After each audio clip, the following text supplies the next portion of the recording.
Post 2020, we see that working remotely didn't cause a business apocalypse, but we have seen a major shift in work patterns.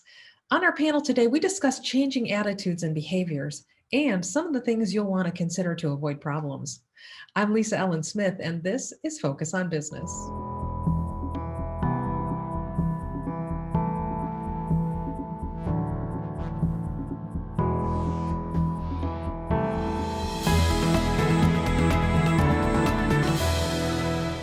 Hi, I'm Sarah Miller. I'm the Vice President of Marketing and Strategic Communications for the Small Business Association of Michigan.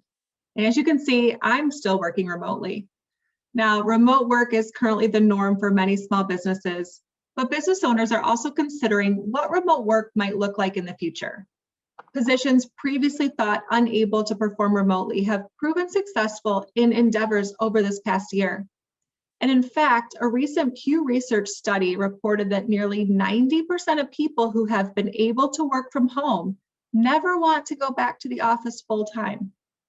Another survey from the American Society of Employers suggests that over half of business owners report that some staff will work remotely on a regular basis after the pandemic if their job allows for it. So we want to set you up for success. We've created the Small Business Owner's Guide to Remote Work. We know that managing a remote workforce, even one that's partially remote, can still be daunting. But there's lots of tools and resources available that can ensure your employees are productive, engaged, and thriving. The Small Business Owner's Guide to Remote Work contains several HR forms and policies, along with other useful tips. We have a remote work policy, a remote work communication guide, cybersecurity and information technology outsourcing tips, remote work tips for employers, how to invest in your employees' education, details on employee assistance programs, as well as communication and engagement strategies. Our goal is simple. We want to help you survive and thrive during a very difficult time. You can find our remote work guide at sbam.org/remote work. Thank you. We're talking today with Katie Crick from Cedar River Insurance and Wendy Hamilton, CEO of TechSmith. Welcome today. Katie, I'd like to open the show with you. I know that you in particular have a very common story. How has work shifted for you in your life? In a lot of ways, and the changes have kind of been up and down, right? From March to June, I was working a full-time job with 2 kids and no childcare, so that was really difficult. But remote work really kind of emerged as one of the stabilizing, mitigating factors, the unsung hero, if you will, allowing some flexibility. So we're back in the office now, but it's been pretty nice to have kind of a complex approach to what I do. So I usually work from home about 1 or 2 days a week. And then I'll use the time I would have been driving in the office to get a workout in or cook a really good meal to let me have more sleep and just kind of better balance overall. So the changes have been great. Well, you seem to be handling it well. And we are talking specifically about people who can work from home. I want to recognize that there's a whole workforce out there that could not work from home. And those are truly the heroes in 2020. But we are past 2020. And now we are into looking at what we're going to do for the future and how this new changing work shift is affecting companies. Wendy Hamilton, CEO of TechSmith, really cool company in Okemos, Michigan. And, I know that you have in particular had a tremendous amount of change with your workforce, but you really looked at some research that informed the long-term work for TechSmith. Can you share that with our audience? Sure. Well, I think there are 2 forms of research. One was actually us going remote 100%. We've been remote for a year now due to the pandemic. And right off the bat, I'll say our productivity went up.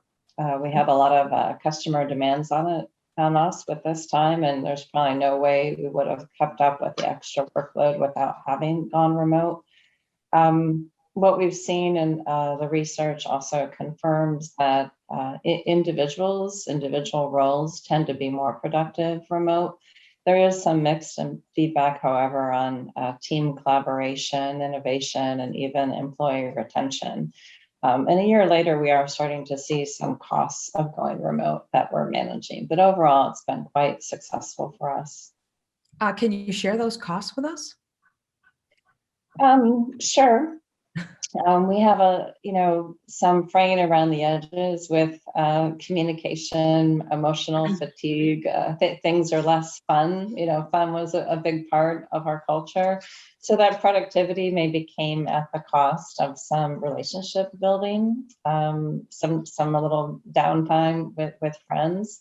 That type of stuff. It's not major given the other benefits, but it's certainly something that's seen. One of the pieces of research was looking at 100% remote companies. Most of those in the end have created some sort of small facility to offset that. Yeah. You also higher ed. There's all kinds of different makeups of this. Let me move to, well, let's first talk about in 2019, the labor market was so tight you could barely find someone to work.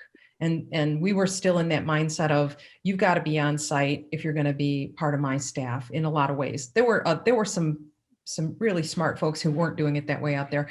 But then in 2020, everything that could go remote went remote. In 2021, there's a shift in how business owners are thinking about their workforce. So for example, Katie, I think I'd like to pull you in on this because in my conversations with you, so I'm now thinking about, I could hire somebody from anywhere in the world, anywhere in the country. Also, conversely, my employees might want to move somewhere. I want to be closer to my parents, or I want my grandchildren to be closer to them. So you have to think about now you're hiring people who are no longer on site.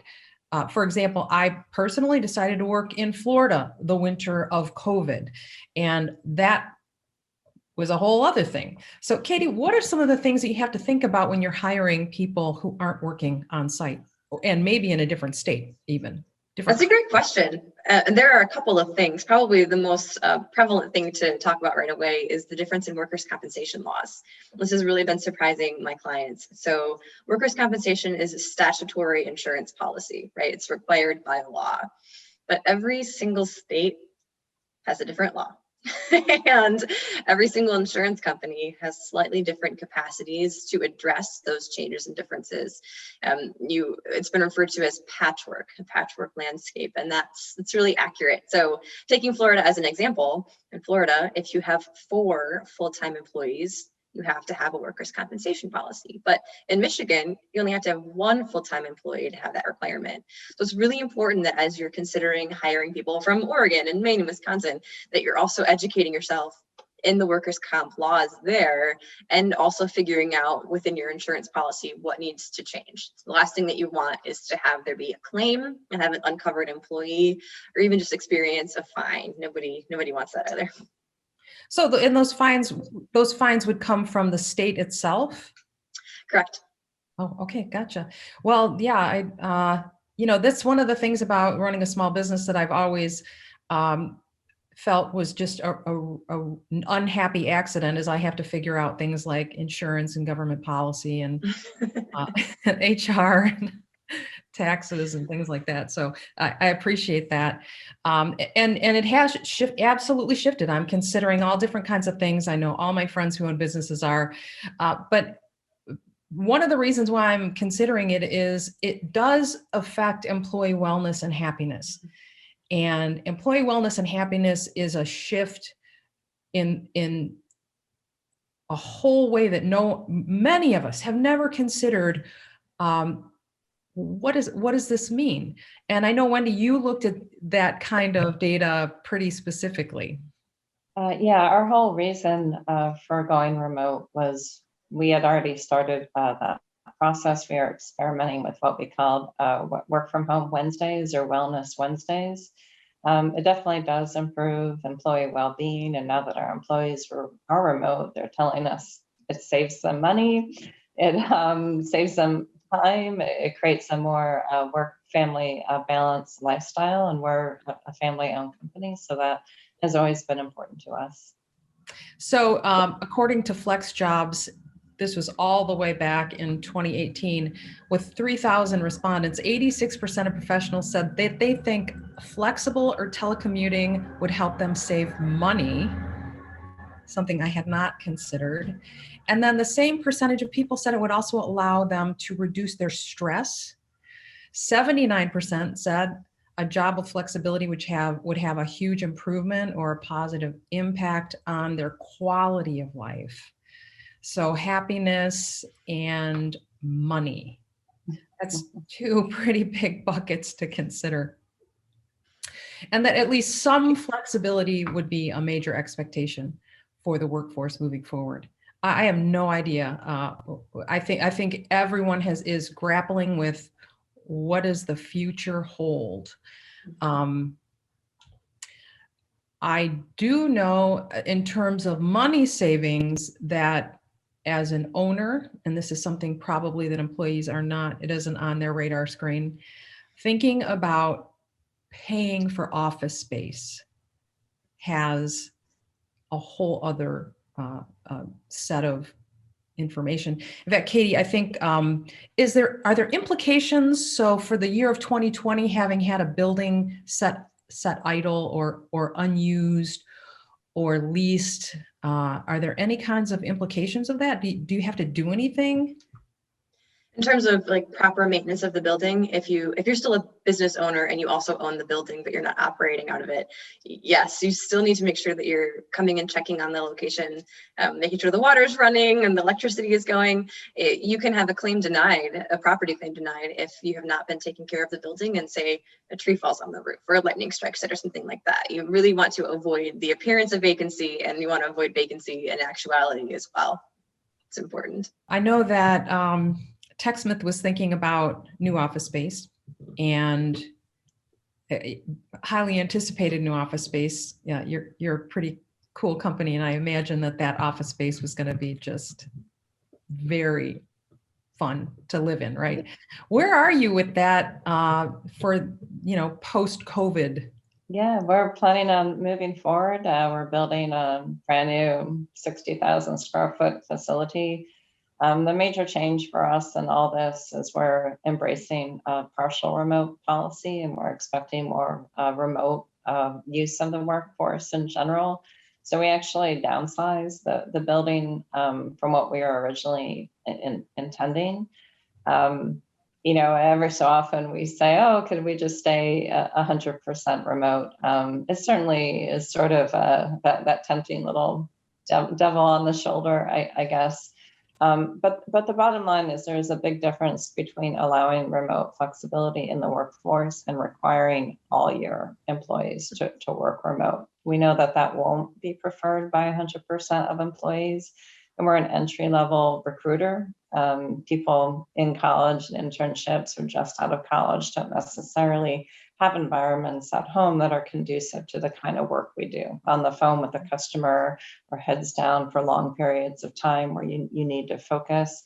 At the end of the day, we consider it our obligation to provide a world-class tech and working environment for our employees. Yes, in particular, technology, office space can be a benefit. We did a show on benefits with technology companies and, private chefs and beer on tap, all kinds of really crazy things were popping up a few years ago for that. So yeah, I can imagine that for some people, office space is still going to be an employee benefit. And also, I think in terms of collaboration, like in my business, we have a creative business, and people want to get around the table and do a brainstorm. People want to get around a table and look at some designs and mock-ups and really, have that bit of other sets of eyes on it in a critical way to collaborate. So collaboration is still very difficult, I think, on a Zoom device. You absolutely can, but there's just got to be something about being in person. But when you move people or allow or require remote work, there are companies then that give you a set of equipment. So I know we had to make sure we were pretty, for us, it was very easy during the pandemic to go remote. We were already a technology company that did, half of our clients we've never met because we do everything on Zoom meetings. But then when it happened, we made sure that everybody had up-to-date equipment, everybody had security installed, everybody had the proper connections. And then we had to start to think a little bit about security and securing people's private internets. That's another story. So Katie, are you aware of any kinds of protections that owners can go for security? Sure. So business insurance at large is not a cookie cutter endeavor, right? The business insurance is tailor-made around every single business's operations, industry, functions, product, service, volume, et cetera. So anytime there's a change to those things across the business broadly, there is going to be an insurance adjustment that needs to be made. Seeking security by itself, and of course, Wendy can speak to this as well, cybersecurity and cyber insurance are married, right? They go absolutely hand in hand. And since the pandemic started, the FBI reports a 400% increase in cyber attacks. 85% of organizations, nonprofit, small business, municipal, will experience a phishing attempt this year. And unfortunately, the majority of small businesses that are hit with cyber attack will fail within 6 months. These are just statistics you can look up online, and they're very prevalent right now. So cyber liability insurance is crucial. And we saw a huge increase in these attacks because employers suddenly had to send employees home. And of course, you as an employer are thinking about, maintaining business continuity, right? You want to make sure that your product and service still gets handled, done, completed, distributed, and your employees probably already have internet at home, right? So the cybersecurity side of it, and again, I'm sure Wendy can, opine on this too, but cybersecurity can and does fail. It's only as good as your users, and second and third party vulnerabilities are really one of the most prevalent drivers of cyber attack. So even if you're doing everything right, it might not be your fault, and a cyber attack can still happen. So the question is, what can you do to protect your business from failing if you experience an attack? And a lot can be done through a robust cyber insurance portfolio. You can protect loss of business income, business interruption insurance, reputational damage. Ransomware is huge. It's a huge thing, and I could go on and on about it. I won't, but ransomware is really one of the risks that could put a business under, unlike anything else. So making sure that you pair good cyber insurance and good cybersecurity is a recipe for success in 2021. I need to contact my agent and make sure that I have cyber insurance. I do want to give, I also want to give just one toss this out there. Maybe Wendy can share this with us. Any long-term things to consider when you're making decisions about remote work, since you've got such a large, big facility of people, brain trust? Sure, a few things have already been hinted at. One for us, we're putting a lot of limits on out-of-state work because of the administrative overhead, not just insurance, but taxes, unemployment laws, everything. Another issue for us is all about culture, and you mentioned this at the beginning too. If all your employees can't work remote because of job function, and you allow some do, what are the cultural implications? For instance, if blue collar workers never lay eyes at all on white collar workers, what does that do long term to your organization? So these are the things we've been concerned about. Well, I thank you for being here. Katie, any last thoughts? No, it's just exciting to be at a table of women like you guys. And I mean, having friends that work at TechSmith and talk about how awesome it is, it sounds like it comes from a good place. And I'm excited that you guys have been thriving this year. Well, I so appreciate your time today. And yeah, I'll see you on Zoom.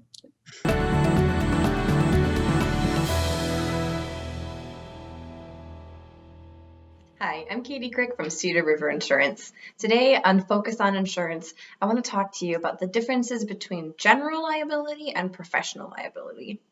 If you're a business owner, you know that handling your business's insurance portfolio can be confusing, frustrating, expensive. Sometimes you're spending money on seemingly unnecessary things, and it can overall just not feel very good. So I want to help you understand how these policies will protect you in the event that you have a claim or a lawsuit. Commercial general liability is sort of the basis upon which your business insurance portfolio is built. Now, the word general, I think, is a little bit of a misnomer because there are areas that it does not protect you for. First, we'll go through what it does do for you. General liability protects you against bodily injury to customers, like a slip and fall accident, property damage, like maybe one of your employees is mowing someone's lawn and a rock gets hit through a window.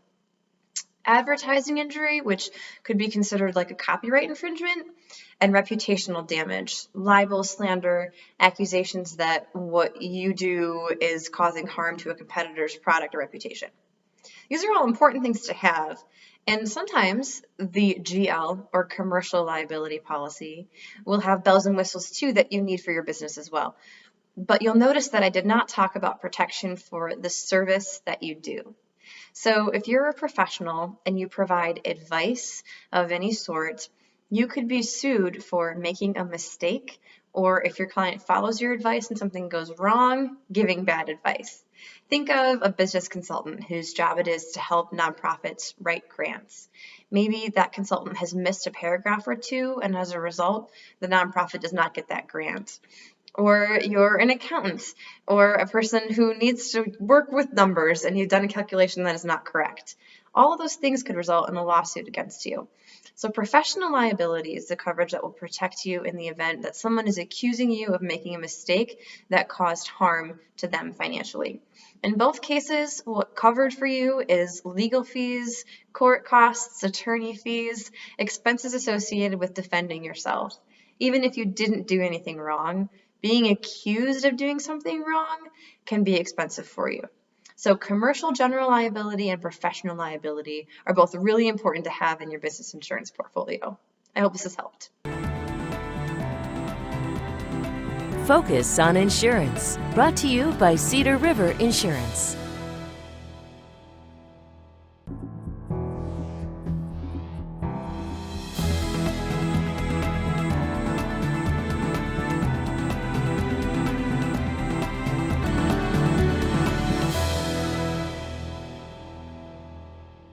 Hi, I'm Richard Craig Krause, and I'm going to talk to you today about something that resulted from the COVID experience that we've all been sharing, but we'll probably continue on in the future anyway. And it has to do with the business use of your home. And I'm speaking now specifically to you small business operators. There is an opportunity to deduct a certain expense item that is tied to your business use of your home. And that includes the square footage, a portion of your real property taxes, your insurance, your utilities, etc. Now there's specific technical requirements that you have to satisfy before you can take this expense deduction. And for instance, that space has to be used exclusively and regularly for your trade or business. And it has to be a principal place of your business. Now, you can meet your clients in that home, in that place, on a regular basis, and you can even use a particular area for storage, as well as using a building for the same purpose, which is not directly connected to your home. So consider these things as you're working your way in this particular time so that you can benefit from these expense deductions, and talk to your tax professional specifically about that. Recognize too that if you're doing business as an LLC, for instance, or C corporation, or with a partnership, you can actually calculate the fair rental value of that space and rent that space to your own business. And there's particular ways to approach those issues. Talk to your tax professional about these opportunities. And if you don't know how to start the conversation, you're welcome to turn to our website and go through our drop-down menu, and we'll provide you with the background information that you need. I'm Richard Craig Krause, and I'm wishing you the best. Thank you. Focus on Tax, brought to you by Krause, Bangs, and Associates PC.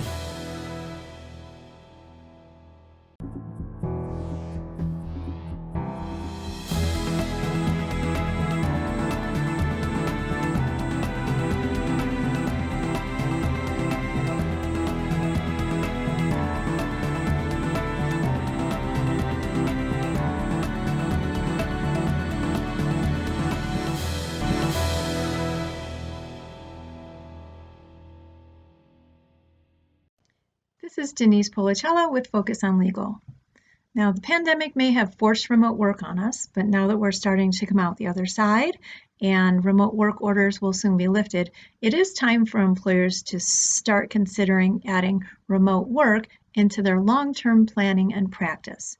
This is because we need objective criteria from which to work as business owners so that we don't inadvertently suffer from unintended legal actions based on subjective decisions we may be tempted to make right now based on who's currently working from home and not who should be working from the place of business.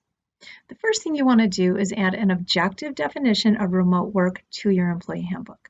Now, I don't generally recommend changes to employee handbooks ever. I believe they are very static documents that should be rarely amended. However, in this circumstance, I do believe it's important to add an objective definition of remote work in there for all of your employees to see and read and reference, because this is a change to the terms and conditions of employment. Second, you should be sitting down and objectively considering which positions, not people, are required to work from your place of business. In-person work is an essential job function that should be included in every job description where it is required. This will allow you to have objective conversations with employees and be transparent about who has to work from the office and who does not. As far as who has to work from the office, anybody that was coming to the office regularly pre-pandemic with no problems should not have any problems coming to the workplace post-pandemic every day. Now, it may have become a convenience and a benefit to not only your employees, but for you. And if that is the case, and you see the remote work or hybrid workplace as a benefit to you as well, either through morale, cost savings, productivity, or whatever, then by all means include it as a benefit in the benefits section of your employee handbook. But be clear to your employees that it is not a right. It is a benefit that can be removed by you for business necessity in the future. Remember, objectivity in deed and policy is the key here, and always consult a qualified Michigan employment attorney. Focus on Law, brought to you by Pochella and Associates, PLLC. The executive producers of Focus on Business are looking for your stories. Stories from owners of established businesses that have come through amazing adversity, bucked the odds, found the next big thing. If you have a story, we want to hear from you. Go to our website and maybe we'll invite you onto the show.